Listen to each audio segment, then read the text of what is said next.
Welcome to AJ News. Today we are honored to have Constance Lewis as our guest. Constance Lewis is the co-author of the upcoming book Miles and the Colorful Capes of Feelings. Alongside her husband, Dr. Andre Lewis, she's created this vibrant and interactive children's book inspired by their journey as parents of three, including their son Miles, who faced challenges expressing his emotions. Here's a glimpse into Miles and the Colorful Capes of Feelings. When emotions are strong, but words are weak, your cape becomes your voice.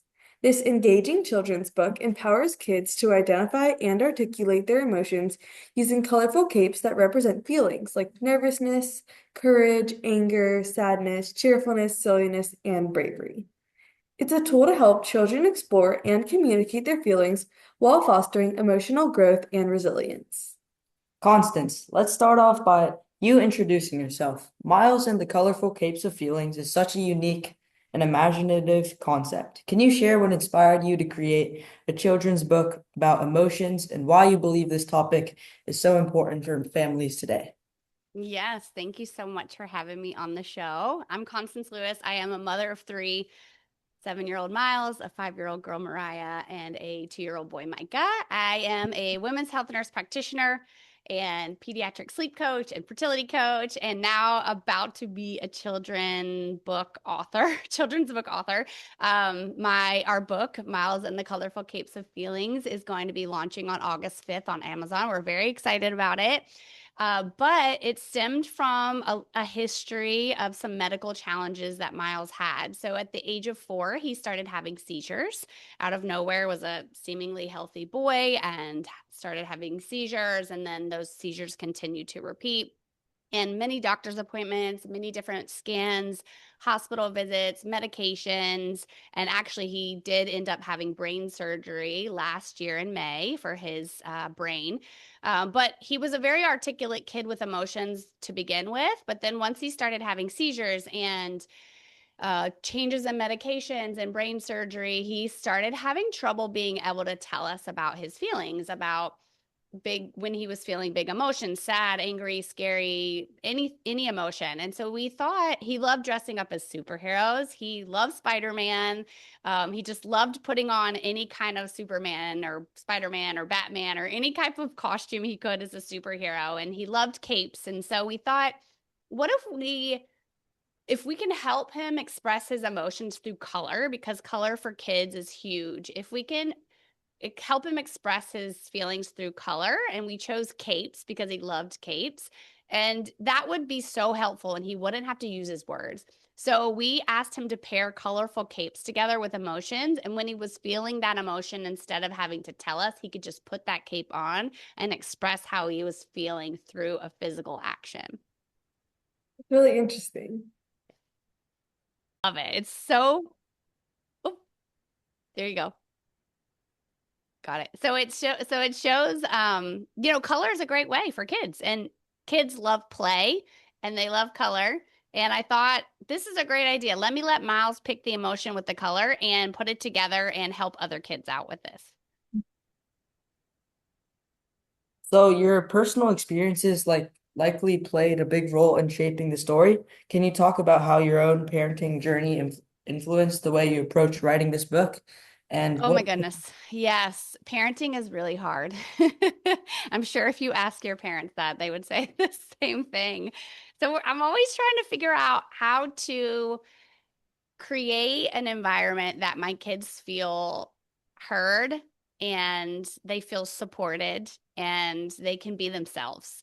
And so I think that figuring out a way to make most things in their life playful and fun, along with allowing them to feel big feelings that they have, was just my ultimate goal of being a parent. And having 3 kids, each one has their own personality and each one comes with different emotions at different times. And so I've read a lot of parenting books, and I'm a nurse with kids as well. I used to be a nurse with kids, so just kind of taking my experience with that. And then my husband's a pediatric dentist, so he took his experience with how to help children, and we just kind of molded it into this book.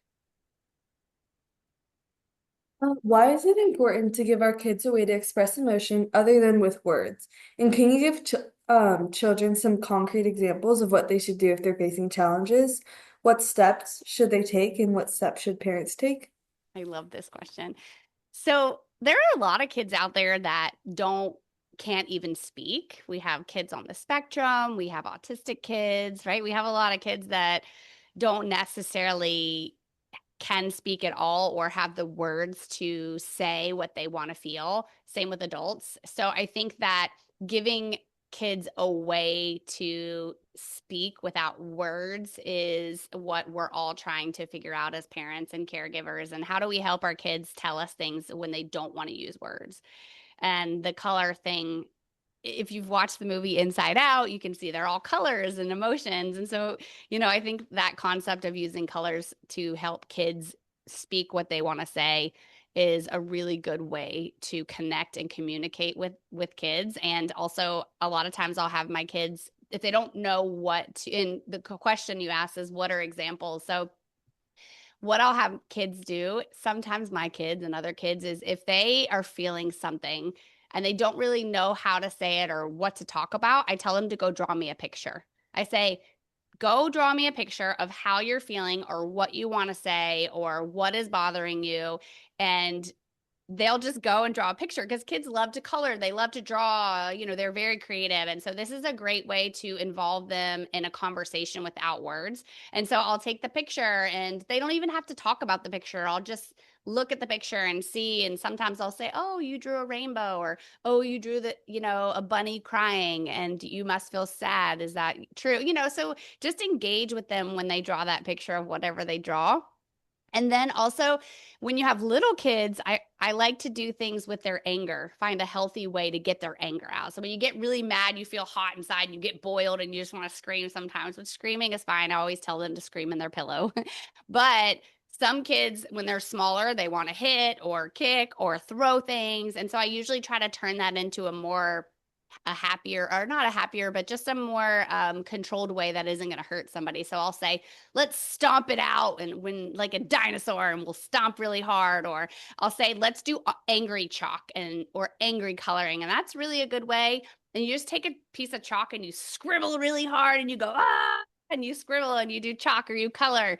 And that helps them a lot. And we put on music. Music is very therapeutic, and for adults especially too, and kids. And if you let them pick the song or the music and just dancing with them and letting go or shaking out their bodies, those are just some examples that I try to incorporate for my kids when they have those big emotions. And it's important for them to find other ways other than words to tell you how they feel.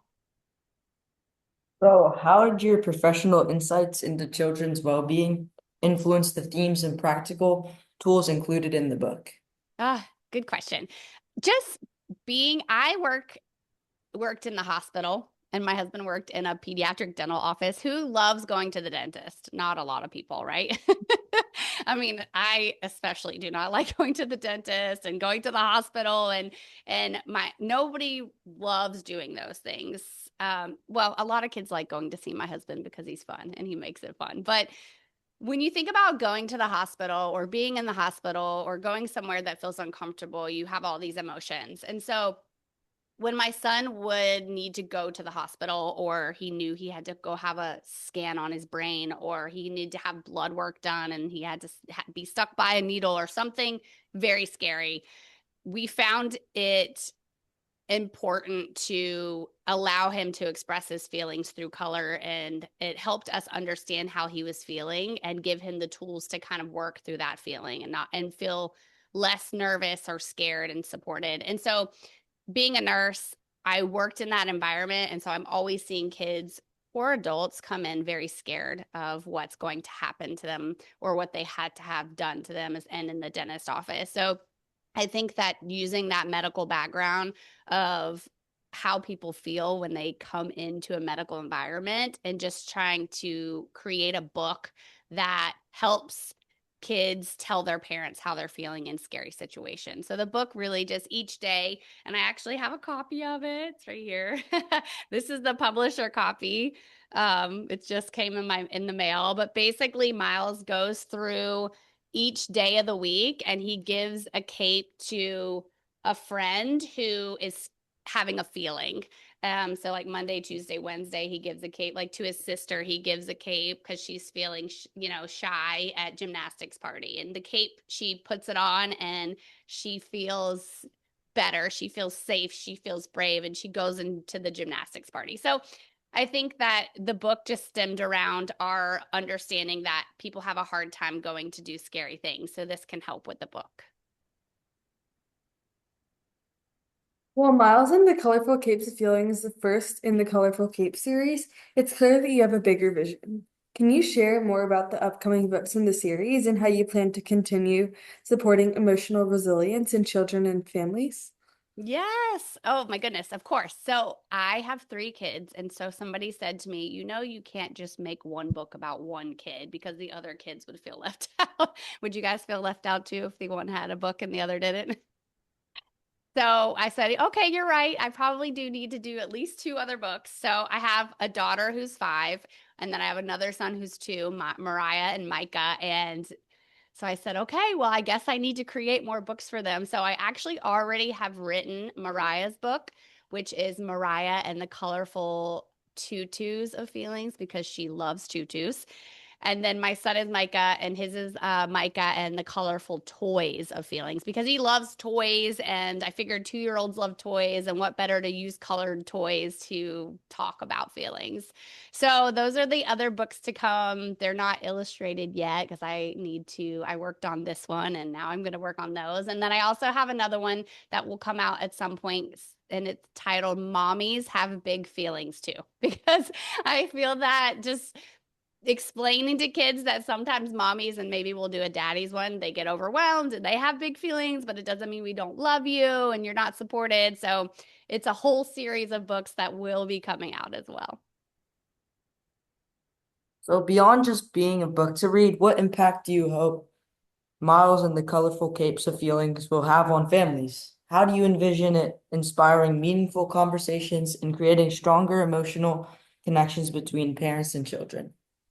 I envision that it will help parents be able to accept, communicate with their kids, talk to their kids about their feelings. Everybody has feelings, and kids tend to have bigger feelings sometimes because they don't know how to express them, and they come out big and large, and it can be really overwhelming for a parent to sit and watch their kid have these feelings and not know what to do about it. Sometimes we just feel uncomfortable.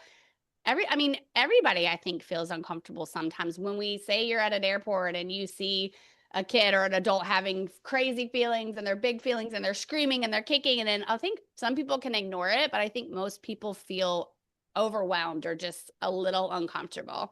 And when it's your own kid and you're in that environment, you might feel even more uncomfortable because this is happening with your kid in a public place. So I envision that this book is going to help parents feel less uncomfortable with their children's feelings, know how to accept them, support them, and encourage them to feel okay with how they're feeling, and then give them the tools to walk through the feeling. I envision that we have kids that are your age and younger grow up feeling comfortable expressing their feelings to other people and not feeling ashamed, or when somebody says, "Oh, don't cry, that's not something to cry over," or don't be sad, just be happy. I want to hear that less. I want to hear people say it's okay to cry. It's actually very healthy for you to cry. It's okay to be sad. It's okay to be mad. But what do we do with those feelings is what I hope to teach kids and parents, and just to help more communication of feelings without having to use words. Constance, we're honored to have you on a guest on AJ News. Thank you for sharing such valuable insights. That's it for AJ News. Until next time. Remember, you can't change what has already passed, but you can change the future.